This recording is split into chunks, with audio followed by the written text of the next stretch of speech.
তো হ্যালো বন্ধুরা, আজকে আবার একটা আমরা নতুন ভিডিও নিয়ে চলে আসলাম। তো বন্ধুরা, আজকের ভিডিওটাতে আমরা যে এমপ্লিফায়ারটা দেখতে পাচ্ছ, এই এমপ্লিফায়ারটা রিভিউ বা আনবক্সিং করব। তো বন্ধুরা, দেখতে পাচ্ছ ক্লাসিক এমপ্লিফায়ার 6283 আইসি দিয়ে তৈরি এমপ্লিফায়ারটি।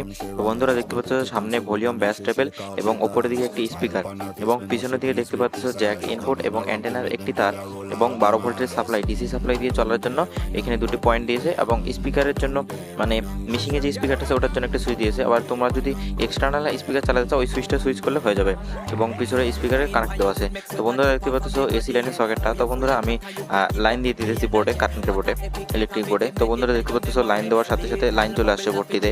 তো বন্ধুরা, দেখতে পাচ্ছ বোর্ডের যে মেশিনটা যে সাউন্ড আছে, সাউন্ড কোয়ালিটি ঠিকঠাক আছে। তো বন্ধুরা, এবার দেখতে পাচ্ছ আমি এটা দিয়ে গান বাজাচ্ছি। তো সাউন্ডটা শোনো কিরকম তোমাদের লাগে।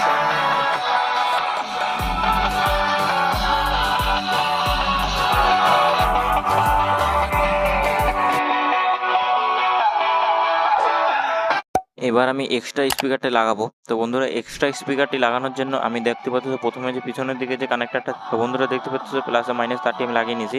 এবার সুইচটি নিচের দিকে নামিয়ে দিলেই সাউন্ডটা শুরু হয়ে যাবে। তো বন্ধুরা, এই নিচে স্পিকারটির সাউন্ডটা শোনো, তোমরা শুনে দেখো কিরকম লাগে।